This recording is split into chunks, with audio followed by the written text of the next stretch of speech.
Hello' viewers, স্বাগতম জনাইছোঁ আপোনালোকক মোৰ ইউটিউব চেনেল ইতিবৃত্তলৈ।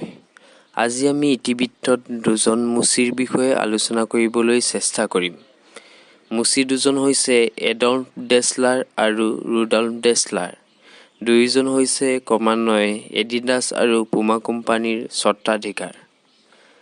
বৰ্তমান সময়ত এডিডাছ আৰু পুমা ব্ৰেণ্ড হ'ল সকলোৰে মুখে মুখে প্ৰচাৰিত এটা খুবেই আৰামদায়ক আৰু গুণগত মান উন্নত ধৰণৰ ব্ৰেণ্ড, যাৰ বাবে সকলোৰে মাজত এই কোম্পানীৰ নাম জনাজাত। আপোনালোকে জানি আচৰিত হ'ব যে এই ব্ৰেণ্ডৰ আৰম্ভণি হৈছিল এটা সৰু জুপুৰিৰ পৰা। এডিডাছ আৰু পুমা ব্ৰেণ্ডৰ প্ৰতিষ্ঠাতা আছিল ক্ৰমে এডল্ফ ডেছলাৰ আৰু ৰুডল্ফ ডেছলাৰ। দুয়োজনৰে নিকনেম আছিল এডি আৰু ৰুডি। এডি মানে এডল্ফ ডেছলাৰ, ৰুডি মানে ৰুডল্ফ ডেছলাৰ। দুয়োজনেই আছিল যমজ ভাই। তেওঁলোকৰ পিতৃ আছিল জাৰ্মানীৰ এটা জোতা চিলোৱা কাৰখানাৰ মুচি। এডি আৰু ৰুডিয়ে তেওঁলোকৰ শিক্ষা সাং কৰি প্ৰথমে পিতৃৰ কাৰখানাত কাম কৰিছিল।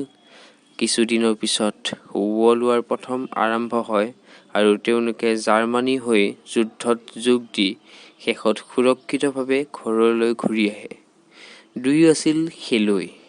খেলৰ প্ৰতি তেওঁলোকৰ আগ্ৰহ যথেষ্ট আছিল।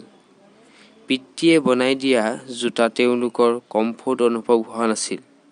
সেইবাবে মাতৃৰ সৰু জোতা বনোৱা কাৰখানাৰ পৰাই তেওঁলোকে নিজৰ লগতে আন লগৰীয়াৰ বাবে জোতা বনাবলৈ চেষ্টা কৰিলে। জোতাবোৰ আৰামদায়ক আৰু ক্ৰমান্বয়ে জনপ্ৰিয় হৈ পৰিল।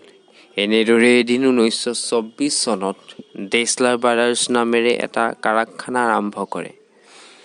প্ৰথম অৱস্থাত কাৰখানাত বহুতো সমস্যাই দেখা দিছিল, কিন্তু ডেছলাৰ ব্ৰাদাৰ্ছৰ প্ৰবল ইচ্ছা শক্তিৰ ওচৰত সকলো সমস্যাই হাৰ মানিলে।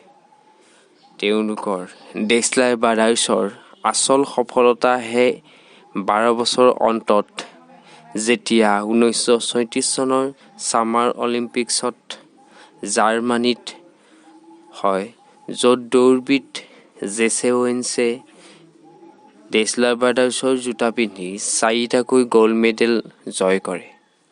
ইয়াৰ পিছতেই ক্ৰমান্বয়ে ডেছলাৰ ব্ৰাদাৰ্ছৰ জোতা সকলো খেলুৱৈৰ মাজতেই জনপ্ৰিয় হৈ পৰে। ব্যৱসায়িক পৰিমাণো যথেষ্ট বৃদ্ধি পায়। প্ৰতি বছৰে 5 লাখতকৈও অধিক পৰিমাণৰ এই জোতা বিক্ৰী হয়। কিছু বছৰ একেলগে থকাৰ অন্তত দুয়োৰে মাজত মতানৈক্য ঘটি দুটা নতুন কোম্পানীৰ সৃষ্টি হয়। এটা হ'ল এডিডাছ, এডল্ফ ডেছলাৰ নামেৰে নামকৰণ কৰে, আৰু আনটো হ'ল ৰুডল্ফ ডেছলাৰ নামৰ পৰা ৰুডা, পিছলৈ পুমা নাম দিয়ে। এনেকৈ দুয়োটা কোম্পানীয়ে জোতাৰ বাহিৰেও বেগ, বল, স্পৰ্টিং পেণ্ট, ঘড়ী, চশমা আদি কৰি খেলুৱৈৰ লগত জড়িত সকলো সামগ্ৰীৰ বিক্ৰী আৰম্ভ কৰে। এনেদৰেই আজি জোতা বনোৱা মুচি দুজনে নিজৰ কৰ্মৰ বলত বিশ্বৰ লাৰ্জেষ্ট স্পৰ্টছৱেৰ কোম্পানী হিচাপে খ্যাতি লাভ কৰে। এয়ে আছিল ডেছলাৰ ব্ৰাদাৰ্ছ তথা এডল্ফ ডেছলাৰ আৰু ৰুডল্ফ ডেছলাৰৰ দ্বাৰা নিৰ্মিত এডিডাছ কোম্পানীৰ চমু ইতিহাস।